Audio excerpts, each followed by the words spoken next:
Papi Anza, vraiment un moment magnifique. Mintumba, alors une réaction par rapport à la performance de Papi Anza. Est-ce que c'est ce style de musique-là que vous écoutez? Ah oui, des musiques douces qui inspirent. Ouais. Ouais, et pour un créateur d'œuvres d'esprit, pour quelqu'un qui écrit, pour quelqu'un qui crée, il a besoin du calme. Et des musiques pareilles, ça inspire. Absolument. Voilà, ça appelle l'inspiration. C'est Absolument. déjà des musiques qui réveillent Dieu pour dire que Mitumba il est en train de penser à quelque chose, donne-lui des idées. Donc, et il a une belle voix. Je voudrais dire que nous, cinéastes, avons la chance d'appartenir à un art qui est le 7e, c'est-à-dire le seul art qui regroupe tous les autres arts. Avec nous, on a besoin de la musique. Absolument. Dans les films. Donc, on a besoin, nous, on utilise l'art musical, l'art plastique, l'art vestimentaire, l'art culinaire. Donc, tous les autres arts se retrouvent dans la musique. Donc, un artiste pareil, à sa place, et pourra même être, on pourra lui passer une commande de musique pour une œuvre demain. Par exemple, pour les batailles des chéris. Bah, pourquoi qui pas? arrive très bientôt. On en parle à l'instant. C'est le nouveau projet qui canalise toutes les attentions en ce moment. Bataille des chéris. Oui, la bataille des chéris. Après, mesdames, messieurs. Et la série qui a l'honneur de venir après Madame, Monsieur, qui a connu un succès très grand, tout comme les autres foyers polygamiques et tout. Mais la particularité même du succès de Madame, Monsieur, c'est que Madame, Monsieur arrive à une ère où Internet et on connaît un boom. L'ère du numérique. L'ère du numérique. Avec Internet, les réseaux sociaux. Les réseaux sociaux, on a l'occasion, la facilité d'avoir la vie des gens. Ce n'est pas pour autant que c'est Madame, Monsieur est plus une série plus forte que La Reine Blanche ou Foyer polygamique, mais ainsi de suite. J'aurais peut-être rajouter quelque chose. C'est aussi peut-être parce que au niveau du casting, il y a eu un renouvellement parce que c'est pas les mêmes visages qu'on avait eu dans les séries précédentes. Oui, il y a eu tout là, ça. Il y a eu la jeunesse, il y a du glamour. C'est ce que la particularité de Madame, Monsieur, c'est qu'il y avait du glamour. On a voulu rien que des acteurs et des actrices mignons, captivants, qui vont faire vibrer les hommes et les femmes à la maison. Et on a réussi. Ah ouais. Et les hommes, à 95%, les hommes qui sont dans Madame, Monsieur, font vibrer les femmes à la maison. À 99%, les femmes qui sont là-bas créent des problèmes dans les foyers. Ouais, mais c'est vrai. Donc, quand on a les Amy Basson, quand on a les Rachel Contieux, les Muriel Blanche, les Kim, qui est Miss Cameroun, c'est-à-dire que la plus belle femme du Cameroun est sortie de Madame, Monsieur. Donc, quand on a ce genre de casting, c'est un critère très important pour nous pour faire le casting. Il faut être mignon. On a beau dire que la beauté est relative, mais il y a des beautés absolues. Il y a des gens que tout le monde sait que non, le gars, s'il est beau. Il y a aussi les gens que tout le monde sait que le gars, s'il est laid. On ne veut pas seulement le heurter. Ça ne veut pas dire qu'il n'est pas important. Parce mais dans le cadre du beau, il ne l'est pas. Tu comprends? Absolument. Dans le cadre du beau, il y en a qui ne le sont pas. Il faut l'avouer. Par un moment, on voit dire que Mintumba, oh, tu es trop mignon. Il dit que moi-même, j'ai le miroir chez moi. Et l'intrigue tournera autour de quoi? C'est toujours des histoires de couple, de foyer, des histoires d'amour, de jalousie. En réalité, il n'y a aucune série TV où on ne parle pas d'amour. Même quand c'est une série où on fait la guerre. Il y a l'amour dedans. Il y a quelqu'un qui est amoureux. Sinon, la série, là, ça perd de sa substance. Hein. L'amour existe partout. C'est une série qui va parler de l'amour. C'est une série qui va parler c'est une série qui parle grosso modo du combat existentiel de la femme. Oh. Dans une société africaine phallocratique, on considère la femme toujours comme le sexe faible et depuis quelques décennies, les femmes se battent à avoir les mêmes droits, peut-être même un peu plus que les hommes. Les femmes se battent pour elles-mêmes, pour leur autonomie financière. Les femmes se battent pour le pouvoir. Vous comprenez? Absolument. Les femmes se battent pour avoir leur homme de la vie. C'est-à-dire avoir un chéri, avoir l'homme. Parce que le mariage est plus important chez les femmes que chez les hommes. Les femmes accordent plus d'importance au mariage que les hommes. C'est-à-dire quand une femme n'est pas mariée, pour la plupart, on pense en Afrique qu'elle a échoué. Pour la plupart. Et vous, qu'est-ce que vous en pensez? Ben, déjà que c'est normal parce que c'est la voie définie par Dieu. L'homme quittera son père et sa mère et ira prendre, s'attacher à quelqu'un. Ça veut dire que par le mariage, c'est pas le mariage qu'on doit assurer la continuité de l'humanité. Et le mariage donne la famille qui est la base de la société. Donc, mais le combat, la bataille ne sera pas seulement pour les hommes. Parce que quand on a dit la bataille des chéris, les gens pensent que c'est une bataille pour avoir un homme. Non, c'est des chéris, certes, qui se battent pour avoir un homme, qui se battent pour avoir l'argent. C'est-à-dire être indépendant, avoir une indépendance financière. C'est pour ça que si vous avez vu l'image illustrative que vous avez posté sur les réseaux sociaux de l'annonce de cette série, il y a des femmes qui se battent. Devant elles, on a l'argent. Ça veut dire que la femme se bat pour avoir l'argent. Devant elle, on a un homme. La femme se bat pour avoir son homme. Elle se bat contre qui? Elle se bat contre les autres, elle se bat même contre les hommes. Devant eux, devant ces femmes, il y a une chaise qui représente le pouvoir. Donc la femme se bat pour avoir du pouvoir. Aujourd'hui, on veut des femmes gouverneurs, des femmes ministres. Les femmes bataillent pour diriger le monde. Donc on a des femmes présidentes aujourd'hui. Bien sûr. C'est pour ça que cette série ne parle pas que de l'amour. Ça parlera aussi de la femme politique. Parce que de plus en plus, les femmes... Là, au niveau de la thématique, là, vous êtes aussi monté d'un cran. Parce que là, c'est vraiment le combat féministe que vous êtes en train de mettre en exergue. C'est-à-dire que le côté femme militante, femme qui s'affirme, qui revendique ses droits. Qui revendique ses droits, qui se bat pour elle-même, pour ne pas être totalement dépendante de l'homme.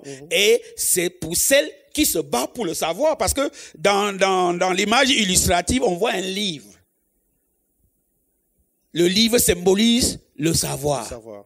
Donc la femme se bat pour acquérir des connaissances, pour ne plus être une femme ménagère, pour ne plus être totalement ménagère ou peu instruite.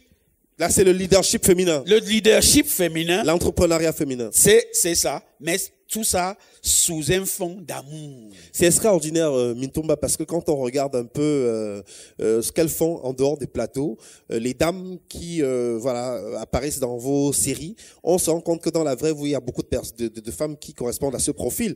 J'ai reçu sur le plateau de Face à ECN Amy Dani Basson, oui, qui est propriétaire de restaurants, qui fait plusieurs business, UDM aussi.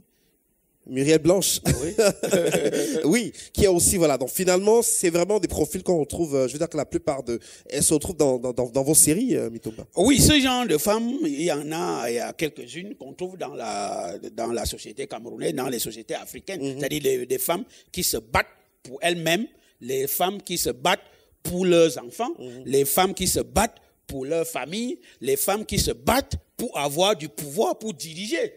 Sans forcément passer par la vente du piment.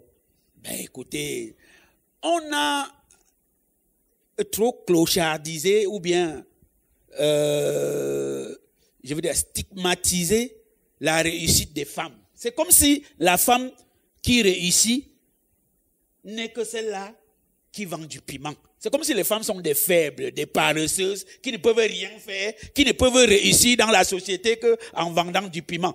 La bataille des chéris, c'est aussi pour montrer une autre face de la femme qui réussit dans la vie sans obligatoirement passer par ce qu'on appelle au Cameroun le piment, qui n'a pas obligatoirement besoin de s'accrocher sur un homme comme un être épiphyte, mais qui prend l'homme comme partenaire dans la recherche de son bonheur et non une mamelle nourricière qui viendra tout faire. Donc, les femmes, moi je suis souvent choqué quand derrière chaque réussite de femme, on voit le piment. C'est comme si les femmes ne savent rien faire. Et nous sommes dans une société où on a plus de femmes que d'hommes. Et aujourd'hui, dans les écoles, si vous voyez, les plus intelligents, ce sont les femmes. Dans la plupart des lycées, regardez les 5 premiers, les 10 premiers de chaque classe, il y aura plus de femmes que d'hommes. Les femmes sont plus intelligentes de nos jours que les hommes. Il faut leur reconnaître ce travail, ces valeurs, et cette volonté de s'améliorer que de les clochardiser tout le temps. De les stigmatiser tout le temps. Stigmatiser à des vendeuses de piments. Encore que si vraiment le piment là marchait, comme on croit là, c'est que tout le monde est dedans. Qui ne veut pas être riche? Tout le monde veut être riche, hein? La bataille... Parce que le piment là, ça ne passe pas. Ça pique vraiment, ça ne marche pas. Voilà, ouais. La bataille des chéris, donc c'est le nouveau projet sur lequel travaille Mintumba et son équipe. Vous aurez plus de détails très bientôt. Alors, vous êtes aujourd'hui à la tête d'une société de production, parce que ce qui est extraordinaire dans votre parcours, c'est que vous avez commencé tout doucement. Vous êtes un autodidacte, vous n'êtes pas allé vous former à l'école du cinéma, vous avez appris au contact des autres sur Internet, des formations vraiment de façon... Vous avez gravi pratiquement tous les échelons, et aujourd'hui, vous êtes à la tête de Chambéry Entertainment. Oui. C'est une société de production. Oui. Alors, comment elle fonctionne, cette société de production? Écoutez, vous êtes devenu un businessman aujourd'hui à travers Chambéry Entertainment. Le cinéma, puisque je fais le cinéma, je fais des téléfilms. Et un film est d'abord un art et ensuite une marchandise. Qu'on le veuille ou pas, un producteur, dans la production d'un film, on trouve 2 qualités de personnes. Il y a les artistes et il y a les entrepreneurs. C'est-à-dire que le réalisateur, lui, il est artiste. Il crée une œuvre. Lui, quand il parle avec toi, c'est la beauté qui l'intéresse, c'est la créativité qui l'intéresse. À côté de lui, il y a le producteur. Lui cherche quel sera mon intérêt. La rentabilité. Qu'est-ce que je gagne? Qu'est-ce que le projet va me rapporter? Donc, c'est motivé par ça que j'ai créé en 2010 Chambéry Entertainment. Voilà. Un hommage à votre épouse? Non, pas vraiment. Non, pas ça. Chambéry, c'est le champ des bénis. Ah, d'accord. C'est mon champ. Ah, voilà. C'est pas le prénom de votre épouse? Non. Mon épouse d'alors, c'était Chamberline. D'accord. Voilà, okay. donc. Rien à voir avec. Rien à voir avec Chambéry. Donc, Chambéry, c'est le champ. C'est-à-dire, c'est là où je récolte, je sème, je récolte, c'est ce qui me donne à manger, ce qui prépare me permet d'éduquer mes enfants, et d'aider ma famille et tout. Donc c'est là où je mets mon espoir. Parce que quand tu n'as pas de champ, en tant qu'un cultivateur, tu ne peux pas prétendre à une bonne récolte. Tu vois. Il faut s'aimer pour pouvoir récolter. Alors, comment se porte le cinéma camerounais aujourd'hui, Mintumba, d'un point de vue de producteur, de PDG d'une société de production? Écoutez, le cinéma camerounais se porte comme tous les autres secteurs d'activité au Cameroun. C'est-à-dire pas très bien. Parce que ne pensez pas que le cinéma doit bien se porter quand le corps médical se porte mal. Le cinéma ne doit pas bien se porter quand le corps d'enseignant se porte mal.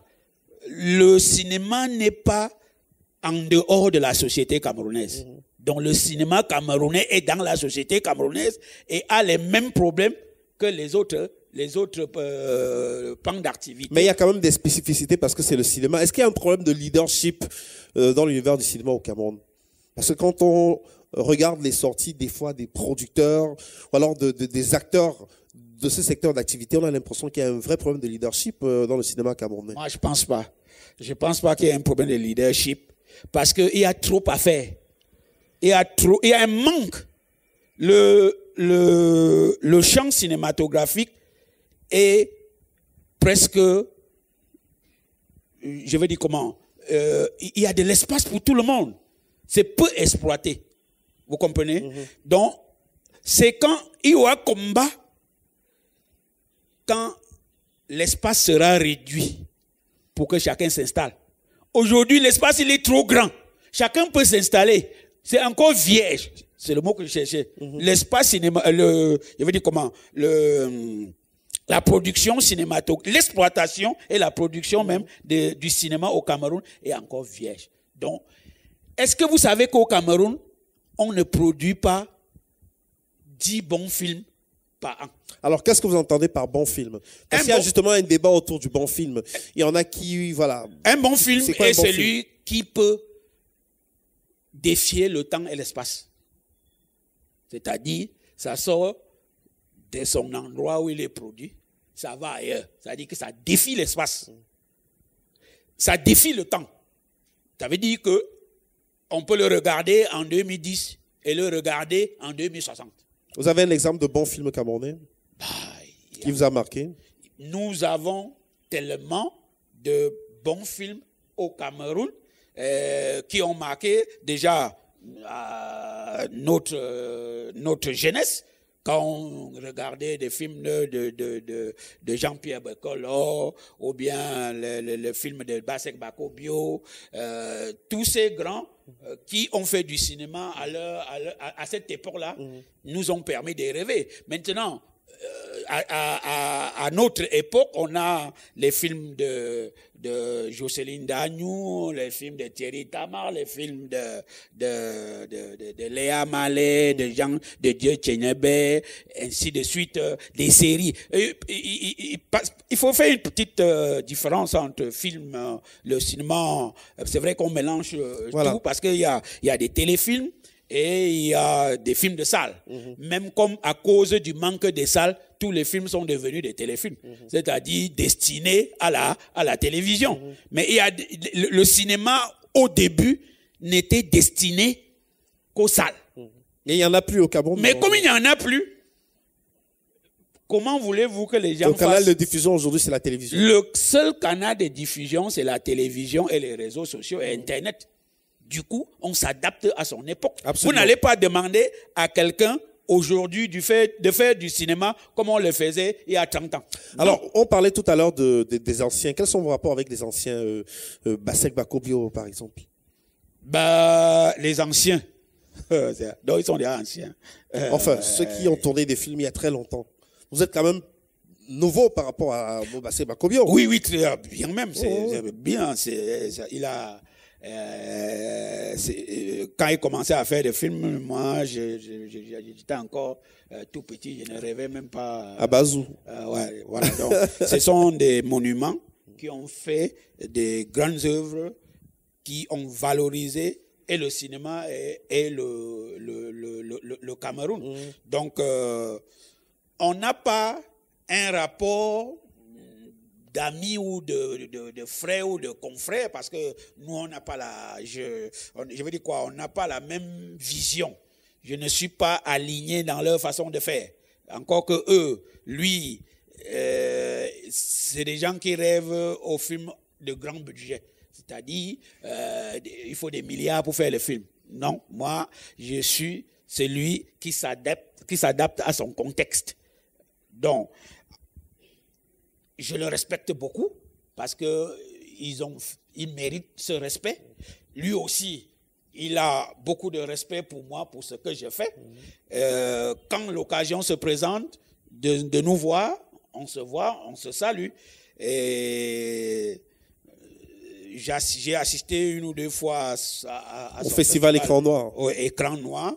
La série Madame, Monsieur même a ouvert les écrans noirs de l'année 2021. Donc, j'ai beaucoup de respect pour lui et je pense qu'il a aussi pour moi, puisque chaque fois quand on se voit, il me présente ses félicitations pour ce que je fais. Bien, les anciens, il n'y a que lui que je vois régulièrement. Alors, Mintumba, aujourd'hui, comment ça se passe l'accès au financement? Vous avez votre maison de production. Est-ce que c'est les banques qui financent vos activités de production de films ou ce sont les tontines? Les banques au Cameroun, mieux vaut ne pas... Parce qu'ailleurs, on parle d'industrie cinématographique, c'est-à-dire qu'on peut facilement accéder. Hollywood, c'est des budgets, c'est des banques qui investissent. Comment ça se passe? J'ai causé avec un banquier aujourd'hui. De Chambéry. J'ai causé avec un banquier aujourd'hui. Il m'a surpris. Je lui parlais d'un crédit. Ils disent que les banques, on ne connaît pas encore le fonctionnement de l'exploitation d'œuvres cinématographiques. On ne sait pas comment analyser ça pour faire du prêt à un cinéaste. C'est quand même surprenant. Parce qu'ailleurs, juste à côté au Nigeria, il y a toute une industrie cinématographique. Nollywood, c'est... On va y arriver. Mais comment on va y arriver si les banquiers déjà ne vous font pas confiance? Si nous-mêmes, nous commençons à nous faire confiance, nous-mêmes, en produisant des œuvres, à force de multiplier ces œuvres-là, ils vont nous faire confiance. Parce que le banquier, lui, il me reçoit, il discute avec moi. Ce qu'il faut faire, c'est qu'il faut aussi des masterclass, des symposiums entre les banques, entre le JICAM. J'ai écrit au JICAM, ils m'ont même reçu, et on aura une rencontre incessamment pour expliquer aux hommes d'affaires comment fonctionne une œuvre cinématographique, pour que les gens investissent dans le cinéma, pour que, au lieu que les gens investissent dans une industrie de fabrication de biscuits, qu'ils investissent dans un film.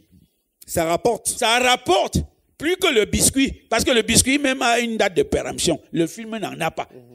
Tu dois l'exploiter toute ta vie. Un film t'apporte de l'argent toute ta vie.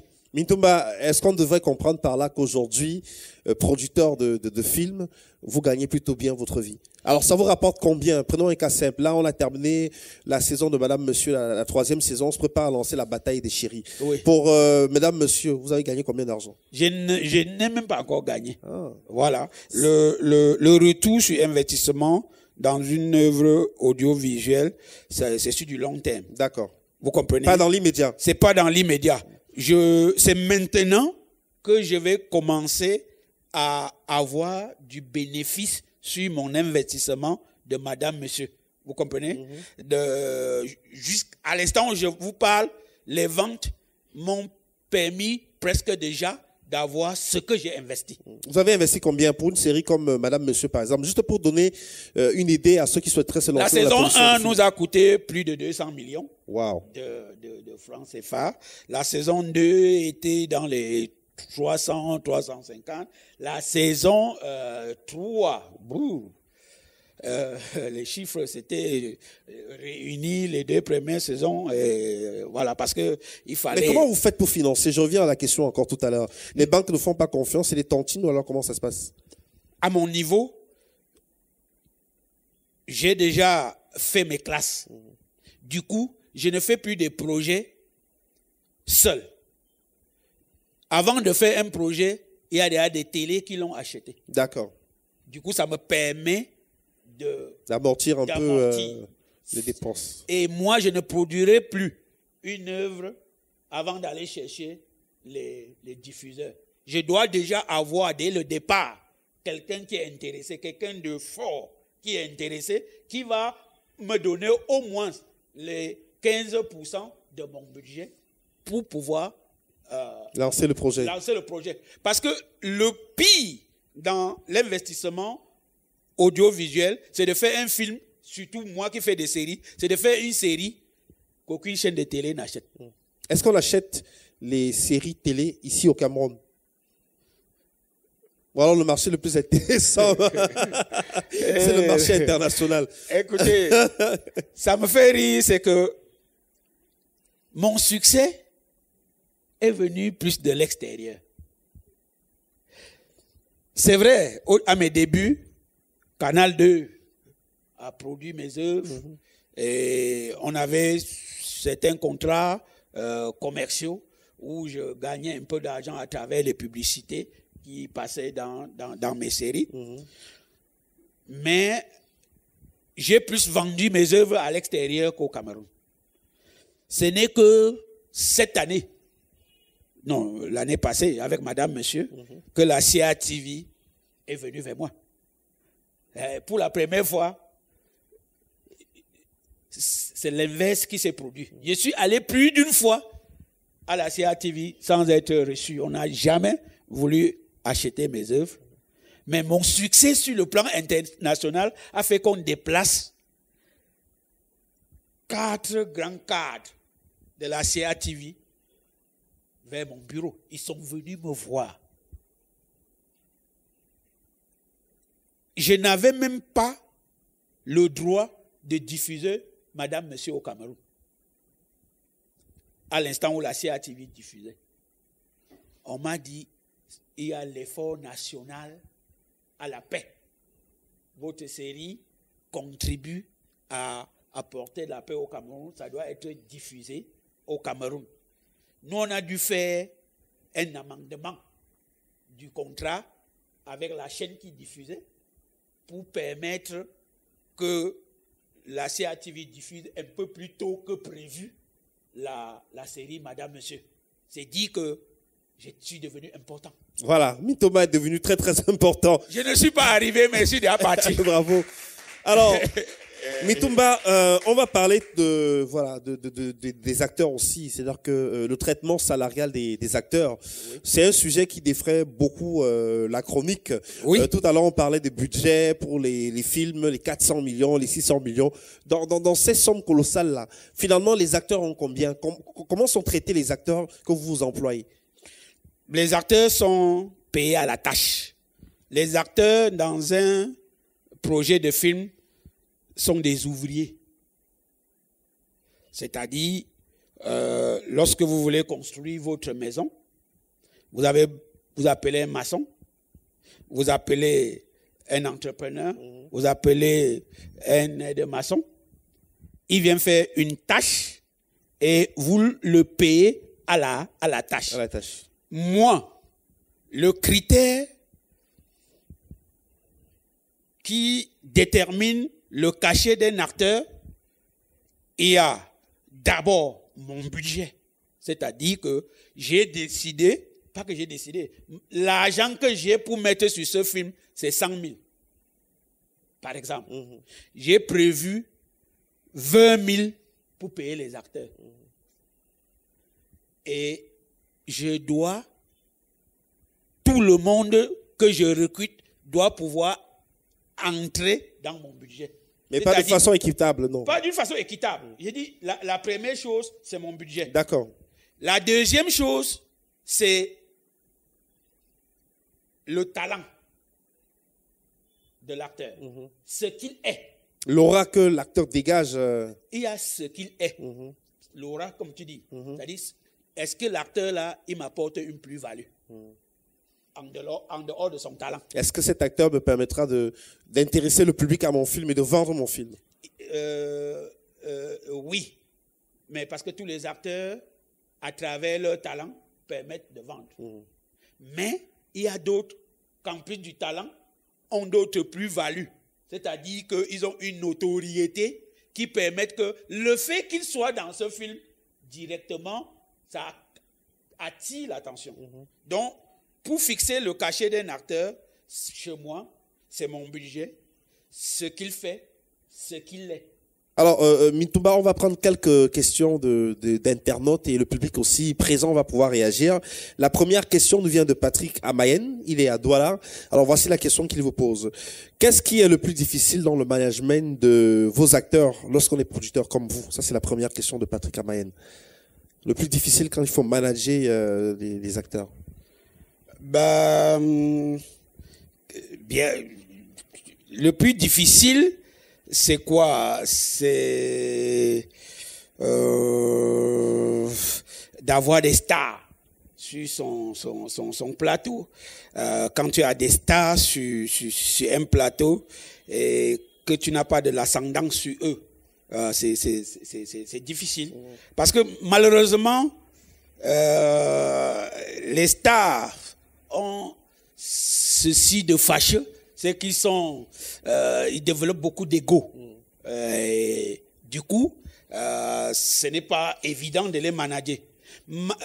C'est les autres qui vivent ça, ce genre de problème. Moi, je n'ai aucun problème sur mes plateaux parce que j'ai de l'ascendant sur tous mes acteurs. Personne n'est plus star que moi. Alors, prochaine question avant de prendre celle de ceux qui ont fait le déplacement de l'Institut français du Cameroun Douala.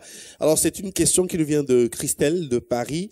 Alors, je lis la question telle qu'elle nous a été envoyée. En dehors de vos rapports professionnels avec Muriel Blanche, avez-vous entretenu une relation intime de couple avec Muriel?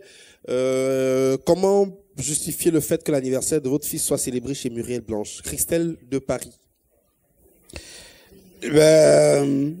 Muriel Blanche est une amie, c'est une collègue, et ses enfants sont comme les miens, mes enfants sont comme les siens, comme une amitié normale.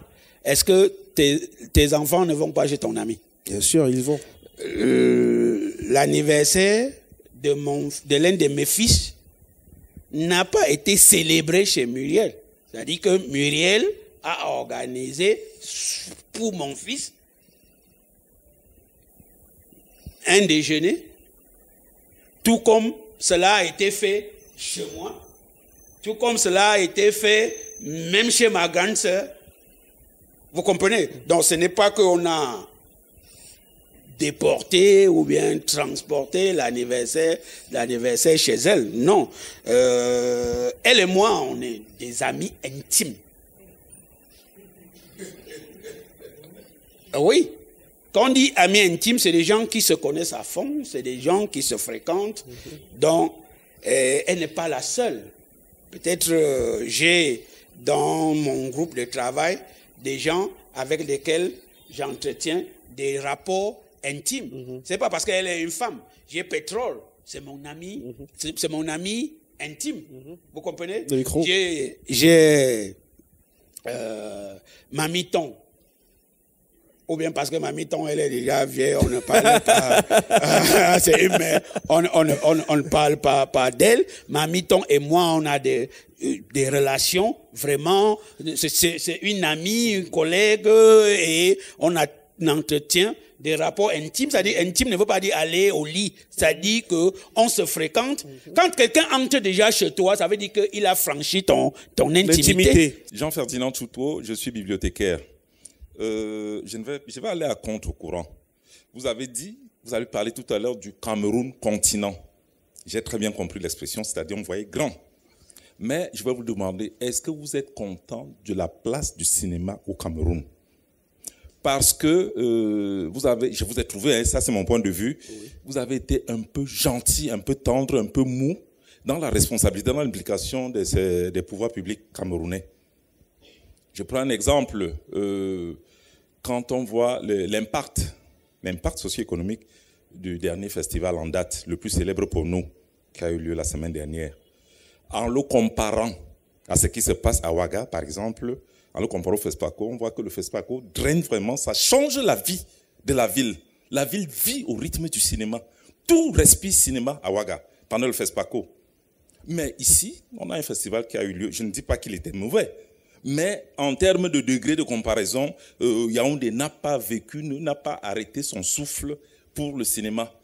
Alors, quand vous avez évoqué, excusez-moi, les décors domestiques, je pense que vous deviez être, Mintumba, un peu plus agressif, un peu plus ambitieux. Vous avez dit que vous êtes ambitieux, vous voyez grand. Il fallait demander plus au pouvoir public, au-delà des cités. On a eu le FODIC ici, là, qui a disparu.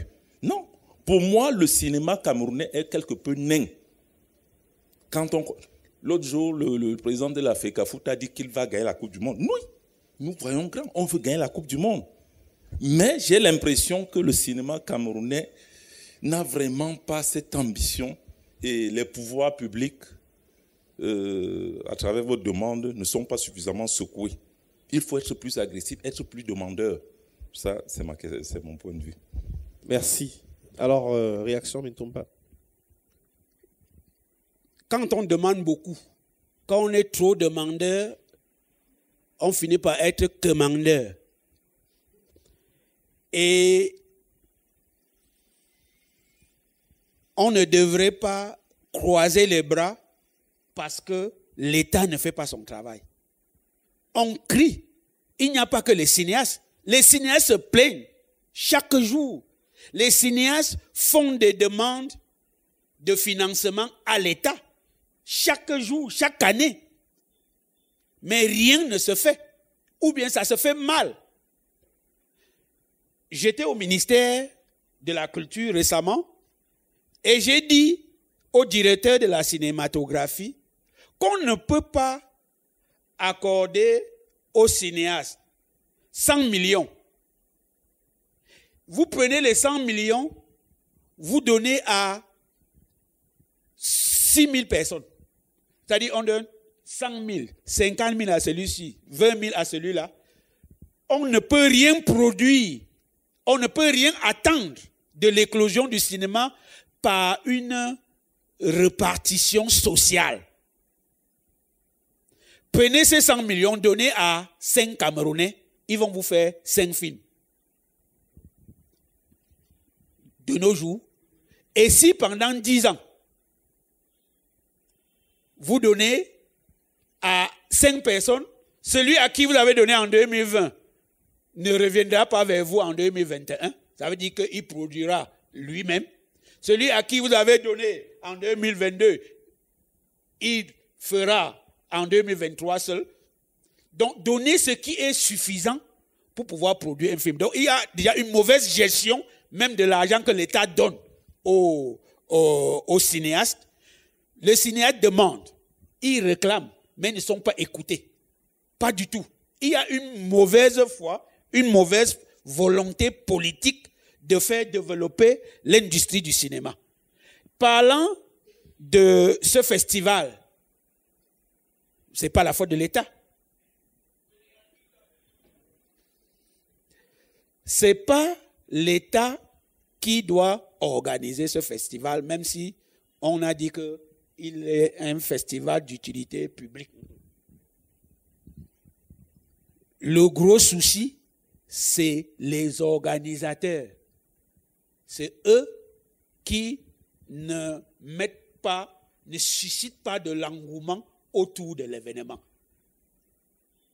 Donc on ne doit pas accuser l'État ni la population à ce niveau-là. Les gens ont soif du divertissement. Et un festival, c'est pour créer de l'ambiance, pour créer de la distraction, de l'évasion aux gens à un moment donné. C'est pour vendre une culture, c'est pour permettre que les professionnels du métier viennent faire des rencontres, c'est pour permettre que les professionnels discutent avec le public.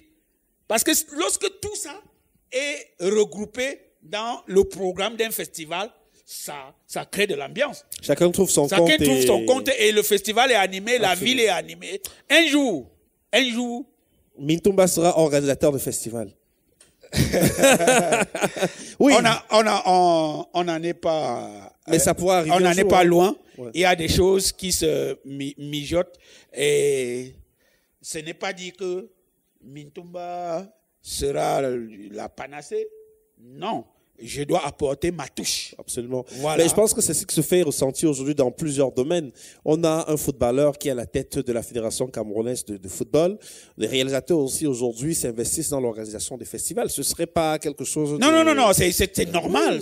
Moi, j'ai dit c'est votre corps de métier. Ouais, on mijote cela. Voilà, ça se prépare. On aura plus de détails très bientôt. Oui, ça se prépare. Bientôt, ça va cuire. Bonsoir. Excusez-moi. Ma question est la suivante. Aujourd'hui, qui est réalisateur au Cameroun ? Première question. Deuxième question. Quand je dis petit pays, la Piro de Mbanga, Matt Zambo, San Fantoma, ça vous fait penser à quoi? Est-ce que vous avez un projet dans la perspective de laisser à la postérité quelque chose de fort qui restera gravé dans nos mémoires sur le plan artistique? Merci. Achille Ngoko, LFM Douala. Un réalisateur est celui qui a fabriqué une œuvre de dire un réalisateur dans le milieu du cinéma, c'est celui qui a réalisé un film, c'est celui qui a fabriqué un film, c'est celui qui a créé un film.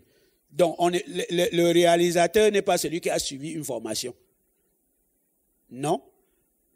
Tous ceux qui ont suivi la formation en réalisation sont des aspirants réalisateurs. On reconnaît le réalisateur par une œuvre qu'il a réalisée. C'est pour ça que quand on sort de l'école, on demande au réalisateur de faire des courts-métrages pour pouvoir avoir l'identité de réalisateur. Tant que tu n'as pas réalisé une œuvre, on ne peut pas t'appeler réaliseur, même si tu as des connaissances dans la réalisation. Non. Donc, on reconnaît le réalisateur avec son œuvre. Le réalisateur n'est pas celui qui parle du film, c'est celui qui a fait un film. Le deuxième volet de sa question, c'était... Qu'est-ce qu'on laisse à la postérité? J'ai déjà laissé Foyer polygamique. J'ai déjà laissé la Reine Blanche. Est-ce que ça ne parle pas de moi? J'ai laissé Madame, Monsieur. Moi, mes œuvres que je fais, je laisse ça à la postérité. Je vous ai dit qu'un grand artiste est celui qui fait une œuvre qui défie l'espace et qui défie le temps. Si Foyer polygamique que j'ai fait dans la boue est diffusé sur toutes les télévisions nationales de l'Afrique francophone, si Madame, Monsieur est diffusé dans tous les pays de l'Afrique francophone et aujourd'hui est en train d'aller dans les pays de l'Afrique anglophone parce qu'on a doublé Madame, Monsieur en anglais, on a dû doubler la Reine Blanche en espagnol. Pour le Mexique. Est-ce que vous devez me demander ce que je laisse à la postérité? L'artiste, on dit que l'artiste ne meurt pas parce que ses œuvres restent. Et pour que les œuvres restent, il faut que ce soit des œuvres atemporelles. Sinon, à un certain moment, les gens ne voudront plus ni l'écouter, ni la regarder. Donc, quand on parle de Marc Zambo, de tout, ce sont des monuments dans l'art musical qui ont fait leur preuve et qui ont fait des œuvres qui continuent à vivre après leur mort. Je pense que si Dieu devait m'appeler aujourd'hui, j'ai laissé déjà des œuvres qui parleront de moi. En tout cas, on a bien compris, Mintumba. Merci beaucoup, merci pour ce moment. À force de remettre ses rêves à plus tard, ils deviendront impossibles à réaliser. Le bon moment n'existe pas. Et le bon moment, c'était aujourd'hui d'avoir Mintumba avec nous sur le plateau de Face à ECN, partage d'expérience, véritable partage d'expérience. Mintumba, merci infiniment d'avoir accepté notre invitation. On n'a pas la prétention d'avoir tout dit, mais je pense que ceux qui nous regardent comprendront que on peut partir de zéro et devenir un héros, et c'est le cas pour vous. Alors, qu'est-ce qu'on peut retenir de votre parcours? S'il fallait passer un dernier message à ceux qui nous regardent en ce moment, ce serait quoi, Mintumba? Ce serait de ne jamais se décourager dans la vie, c'est se fixer des objectifs et se donner les moyens d'atteindre ces objectifs-là, et de savoir que la vie n'est pas un spectacle, la vie est un combat, rien ne se donne, tout s'arrache. Le succès est au bout de l'effort. Et le succès est comme la montagne. La montagne ne se déplace pas, c'est vous qui vous déplacez vers la montagne.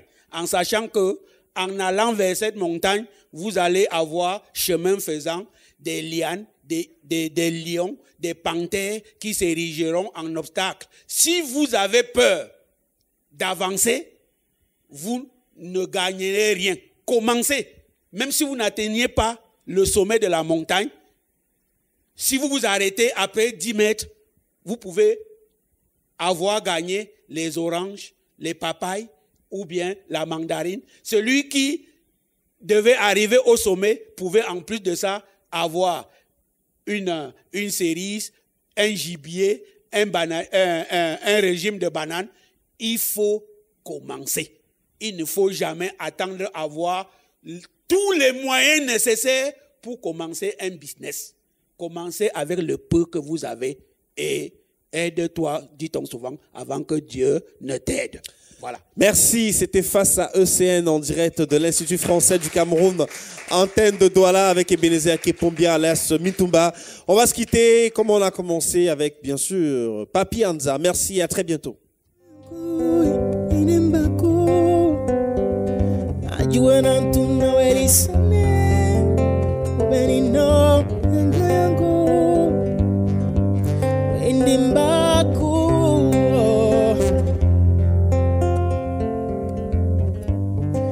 Nombote wana pi amongere biso isombe kejato kalende apuma kikoi koi dinandida sangudi wekimono niladina banana wa niwenge dinitongo menino. Je veux te renouveler ma flamme. Ma femme, les années n'ont pas changé mon regard à ton égard. N'ont pas changé mon regard à ton égard.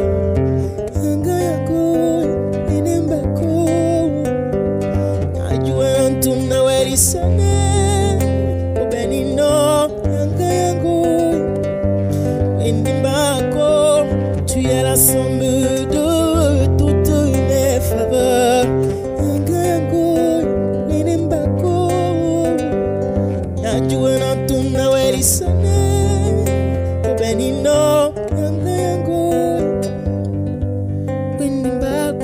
Tu es la somme de toutes mes faveurs.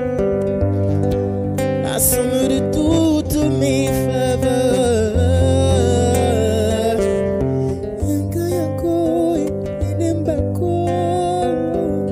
Tu es la somme de toutes mes faveurs.